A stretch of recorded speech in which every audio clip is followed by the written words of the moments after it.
And so they brought out their savior, former President Obama, to sort of, let me get these young men, these young bucks under control. Daddy's home now. Daddy's home. So let daddy talk to them and see what's going on. I'm going to walk into their room. This felt like, as you watch the black men who were standing in the room, it felt like the mother was downstairs, like shouting, wait till your daddy comes home.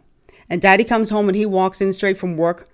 He still has on his suit from the day. And he's like, let me talk to y'all. What's this your mother telling me about the fact that y'all ain't voting or y'all ain't voting for Kamala Harris? Hey everyone, I want to talk a little bit about former President Barack Obama's recent address or his comments in Pittsburgh that have gone viral ever since he made them. And I'm sure you've watched many channels here on this platform that are addressing what he had to say. And I have quite a bit of commentary about this topic. But before I get into it, a lot of you, even though this has gone viral, some of you may have not seen and heard his comments. So I just want to just play it really quickly and then I'll be giving my reaction because I have quite a bit to say on this topic. And I'm not going to be disrespectful because I've heard some people being really disrespectful to the former president. I'm not going to do that. But there are things that he said that I was most uncomfortable with. And I think, even though I'm not a black man, I am a black woman, and I was just insulted by some of the things that he said. So I can only imagine what and how black men feel. So let's just go right into the video really quickly, and then I'll give my reaction. My understanding, based on reports I'm getting from campaigns and communities, is that we have not yet seen the same kinds of energy and turnout in all quarters of our neighborhoods and communities as we saw when I was running. Now, I also want to say that that seems to be more pronounced with the brothers. You're not seeing the same level of turnout because you're not running. You have different candidates now in the field running. So maybe the energy and the enthusiasm that was there before is not there because the candidates are different. And I really have a problem with any politician playing the brother card when they think that they're losing support. And it bothers me that politicians are so quick to blame the voters rather than looking internally, doing some introspection and wondering maybe it's our policy or maybe it's something that is going on with the candidate that we've advanced to the public that they're not connecting with. No, the problem must be you. You're not doing what you're supposed to do. So if you don't mind, just for a second, I'm going to speak to y'all directly and say that when you have a choice that is this clear, when on the one hand you have somebody who grew up like you, knows you, went to college with you, understands the struggles and pain and joy that comes from those experiences, who's had to work harder and do more and overcome. Let me stop right here. Someone who has had to struggle like you. Kamala Harris grew up in a middle-class family. So what about the kids and the black men, the black women, the Hispanic men, Hispanic women, white men, white women who didn't grow up middle class? They grew up lower class. They didn't have any money. They might have been living in an inner city or in a trailer somewhere. Can they relate to her experience?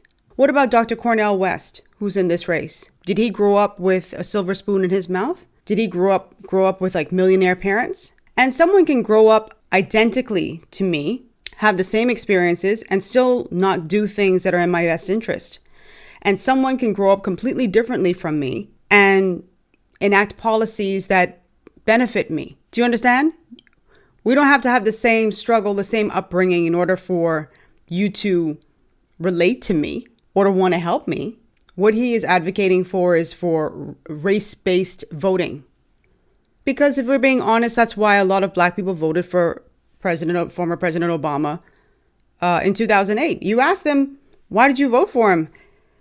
Now, I thought he was a stellar candidate. I did. But if you ask black men and women, a lot of them will tell you, we voted for him because he was black. And here he is in 2024 asking black voters, black men in particular, to do the same. And achieves the second highest office in the land. And is putting forward concrete proposals to directly address the things that are vital in our neighborhoods and our communities. From housing to making sure that our mothers and our fathers and our grandparents can afford medicine. And making sure that we are dealing with prices that are too high and rents that are too high. And are committed to making sure that we maintain the Affordable Care Act. So everybody's got help here. And cares about things like education and entrepreneurship in our neighborhoods. And that's on one side. And on the other side, you have someone who has consistently shown disregard, not just for the communities, but for you as a person. And you're thinking about sitting out? I'm not. But, you know, because of Pookie might be, you might be. The man in the audience says, I'm not. He says, I know, because Pookie might be. I don't know. You know, I agree. I don't believe in sitting out elections. I don't. I think when you do that, you relinquish so much. And more importantly, you fail to take charge of your own country. You fail to make a decision that can impact you and your family, your friends, your country for the next 4 years. So I'm not an advocate of sitting out elections. And I think if you've been watching my channel enough, long enough, you know how I feel about that. I think you should make a choice. I think people are just they're burnt out from the election cycle, and maybe they're just not as enthused about any of the candidates that they figure, well, I don't have to vote. And that is your right. You don't have to vote. The right to vote is to vote for whomever you want or to not vote for somebody. You don't have to. But I like for people to participate in the process. What I'm not an advocate of is telling someone who they should vote for. On my platform, you will never catch me telling you to vote for any candidate. I don't care what people think or how they think I lean. It doesn't matter. I don't tell people how to vote. How you vote is between you, your conscience, and God. It is a private and sacred matter. It is a sacred and private decision, right? So I'm not going to tell anybody that because I don't want anybody telling me how to vote. And this is why I always tell people, no, don't ask me how I'm voting because I don't ask anyone how they're voting. I ask you about what you want in a candidate. What do you want in a candidate? What do you want for the country? What do you want for your family, your friends, your children? That's what's important to me, not how you're voting or who you're voting for. I don't care who you vote for. I don't judge you for who you vote for. And to say Pookie might, I don't know, it's something about it coming from someone as elite and wealthy as Obama that kind of makes me just go, Like, if somebody else had said Pookie, how would we feel about it? Would we be saying, oh, to use this derogatory term to refer to black men, but it's okay if Obama says it? And again, shaming black men for their decision rather than asking them why. And he's preaching to the choir here because these are all Kamala Harris's supporters in this room. So and he knew the cameras were there. The cameras are there, that people are taking photos and stuff. So he knew that this message was going to go far and wide. But I didn't think that he banked on it backfiring the way that he did. And from the majority of comments that I see on X, on Facebook, on Instagram, on TikTok, on YouTube, and I say these social media platforms because, I'm not on the street asking people how they felt about it. But even for the people who were asked on the street, they were really offended by this. To me, this is like the 2024 version of Biden's, if you don't vote for me, you ain't black. If you don't know whether to vote for me or Donald Trump, then you ain't black. This is like the same thing. Same soup, different bowl. And I blame black people to an extent for this, what we're seeing right here. And I'm going to get back to why I say that. But let me finish it off. And you're coming up with all kinds of reasons and excuses.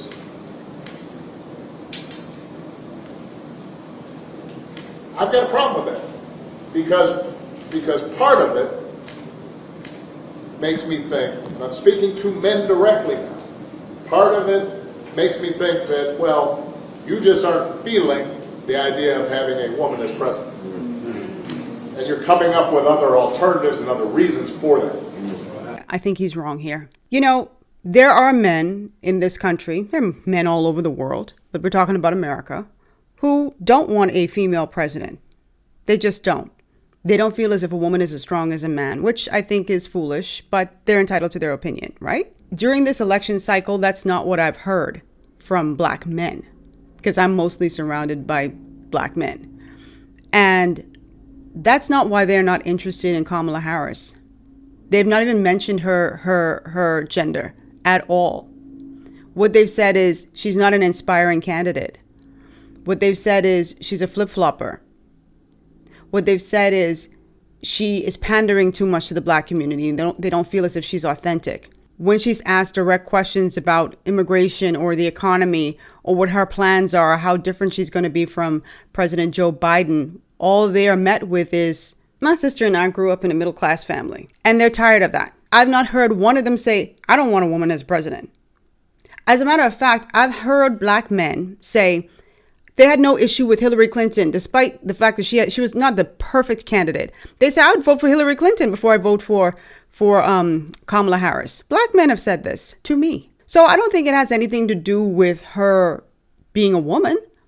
I think she's just not an ideal candidate. And to sort of play this card, and it's funny because there are black men who say that they're going to be voting for Jill Stein, Dr. Jill Stein. If they weren't interested in a woman, why are they voting for Dr. Jill Stein?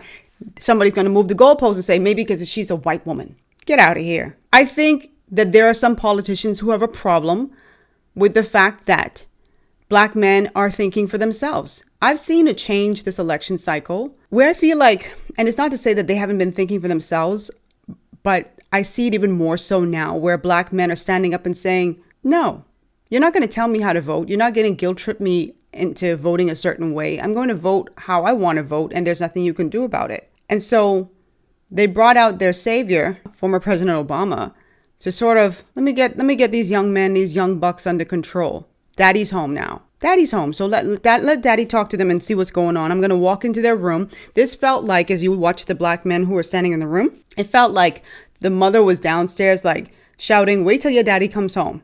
And daddy comes home and he walks in straight from work. He still has on his suit from the day. And he's like, let me talk to y'all. What's this your mother telling me about the fact that y'all ain't voting or y'all ain't voting for Kamala Harris?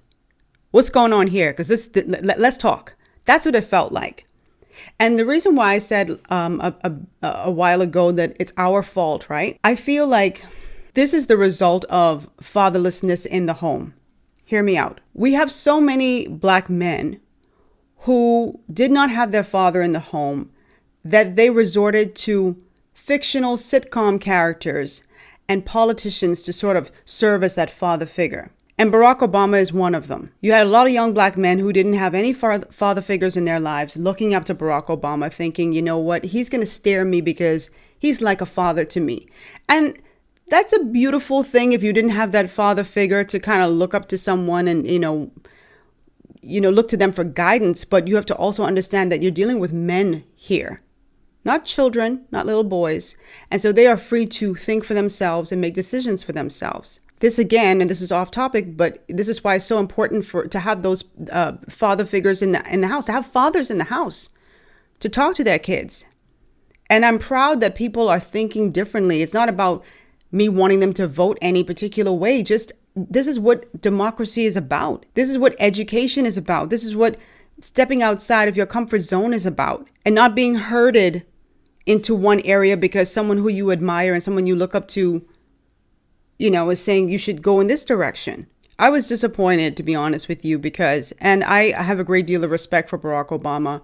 There are people who were saying some really nasty things about him, and I'm never going to do that. I have, like I said, a great deal of respect for that man, but I was disappointed. I felt like this was a guilt trip, and it was so condescending to black men. And I can only imagine how they feel. And I think that this is going to have the adverse effect that they were hoping for. I think it's going to be a backlash. It's already been a backlash. But I think when a lot of black men go into that booth, They're going to be like, you don't tell me how to vote. You don't tell me what I should do, because at the end of the day, what matters is me and my family. That's it. And I think anybody you are talking to in a barbershop, anybody you are talking to in your house, in your family, at church, who is coming with that kind of attitude, I think you have to ask them, well, how can that be? Because the women in our lives have been getting our backs this entire time. They've been raising us and working and having our backs. And when we get in trouble, and the system's not working for us, they're the ones who are out there marching and protesting. And so now you're thinking about sitting out or even supporting somebody who has a history of denigrating you because you think that's a sign of strength, because that's what being a man is, putting women down. That's not acceptable. Well, I do agree with that portion. You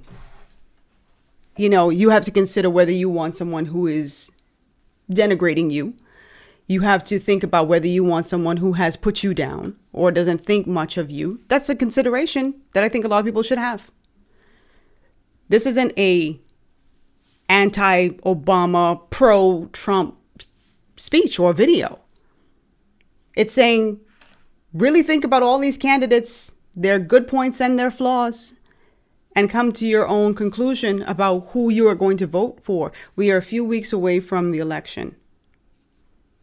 Stop relying on the newspapers, the podcasts, the YouTube channels like mine or anybody else's, the news, to make up your mind for you. Do your own independent homework. It's so easy. Sit down, get yourself a piece of paper, and say, what is it that I want for my life, for my family, for my children, for my country over the next 4 years? Like, seriously, like, just, it doesn't have to be extensive. It could be 5 points, 5 things that are like top priorities for you, 10 things that are top 10 priorities for you.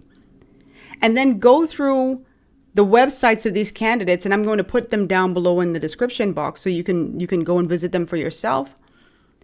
And see who aligns most with your values. See who aligns most with what you want for your life.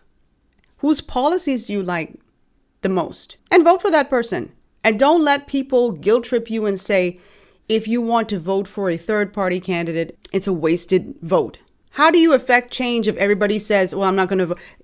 I say vote for this cell phone. And people say, well, that cell phone ain't going to win the competition, so I wouldn't vote for it. It certainly will not win the competition if you don't vote for it. But if everybody said, you know what, we're sick of these two over here, we want to give somebody else a try, and you vote for this one, you might just surprise America and surprise the world. Don't feel beholden to any one thing.